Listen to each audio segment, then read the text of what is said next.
બીજા એક breaking news છે જે સુરતથી સામે આવી રહ્યા છે। સીધા ત્યાં જઈએ। સુરતમાં મહાનગરપાલિકા પર ફરી ભાજપનો કબજો જોવા મળ્યો। સુરત મહાનગરપાલિકા ફરી એક વખત ભાજપનો કબજો। ભાજપની આંધીમાં વિપક્ષના સુપડા સાફ થયેલા પણ અહીં જોવા મળી રહ્યા છે। આમ આદમી પાર્ટીનું ખાતું પણ અહીં નથી ખુલ્યું। આ મોટા સંવાદદાતા બળદેવ સુતાર ફોન લાઈન પર। બળદેવ, ગત જે ટર્મની ચૂંટણી હતી તેના કમ્પેરિઝનમાં આ વખતે ખાતું પણ ન ખુલ્યું હોય તે સામે આવ્યું છે। હાલ શું વધુ અપડેટ છે, કારણ કે ફરી એક વખત ભાજપે કબજો મેળવ્યો છે?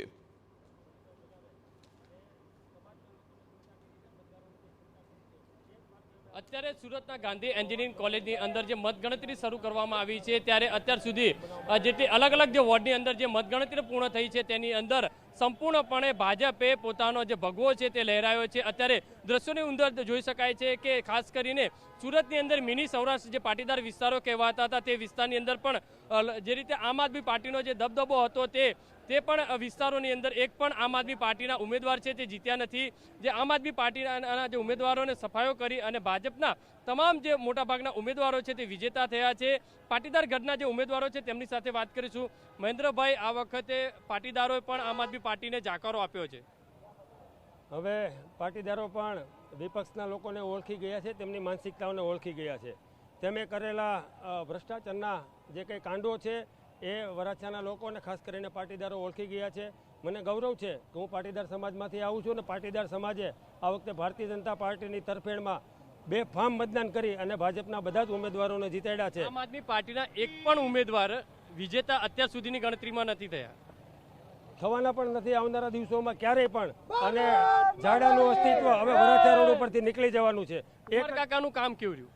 કુમારભાઈ લોકોનો જનતાનો અવાજ બની અને આ વિસ્તારની અંદર જે રીતે કામ કરી રહ્યા છે એ રીતે અમારા ધારાસભ્ય કાંતિભાઈ બલ્લર પણ લોકોની સાથે સહાનુભૂતિ રાખી અને જે રીતે વિકાસના કામો કરી રહ્યા છે એ રીતે એમના જ માર્ગે આગળ વધી અને ભારતીય જનતા પાર્ટીના અમે ચૂંટાયેલા ચારેય ઉમેદવારો આગળ વધવાના છીએ। કુમારભાઈ કાનાણી અને ભારતીય જનતા પાર્ટીના શીર્ષ નેતૃત્વના માર્ગદર્શન નીચે અમે આ વિસ્તારને ખૂબ સારો વિસ્તાર બનાવવા માટેના બેસ્ટ પ્રયત્નો કરવાના છીએ। વિક્રમભાઈ, જે રીતે તમે જે વિસ્તારમાંથી આવી રહ્યા છો તે વિસ્તારમાં જે વિજેતા થયા છો તે વિસ્તારમાં આ પાટીદારોનો દબદબો હતો, આમ આદમી પાર્ટીના જે ઉમેદવારો હતા તેમને હરાવીને હવે ભાજપનો ગઢ ક્યાંક ને ક્યાંક થયો છે। ભારતીય જનતા પાર્ટીની વરાછાની જનતાએ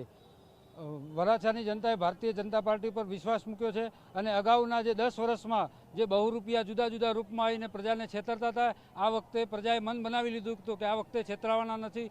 વિરોધ પક્ષના કૌભાંડો અને વિરોધ પક્ષની કામગીરી, નિષ્ક્રિય કામગીરીના કારણે વરાછાની જનતાએ ભાજપ એક જ વિકલ્પ છે એવું માનીને ભારતીય જનતા પાર્ટીનું ફૂલડોઝર આમ આદમી પાર્ટી પર ફરી વળ્યું છે। જે રીતે જોઈ શકાય તે પ્રમાણે અત્યારે જે રીતે આમ આદમી પાર્ટીના એક પણ ઉમેદવાર હજુ વિજેતા નથી થયા, ત્યારે બીજી બાજુ વાત કરવામાં આવે તો આજે વરાછા વિસ્તારના જે ધારાસભ્ય કુમારભાઈ કાનાણી અને કતારગામ વિસ્તારના જે ધારાસભ્ય વિનુભાઈ મોરડિયાની જે મહેનત છે તે આખરે રંગ લાવી છે। કારણ કે ગઈ ટર્મની અંદર જે કતારગામને જે પેનલ હતી તે આમ આદમી પાર્ટીએ જે તોડી હતી અને વરાછા, સરથાણા, કાપોદ્રા વિસ્તારની અંદર આમ આદમી પાર્ટીની આખી જે પેનલ આવી હતી, એટલે કહી શકાય કે વિરોધ પક્ષના જે નેતા હતા પાયલ સાકરિયા તે પણ જે હાર છે તેમને જે છે જોવા મળી રહી છે।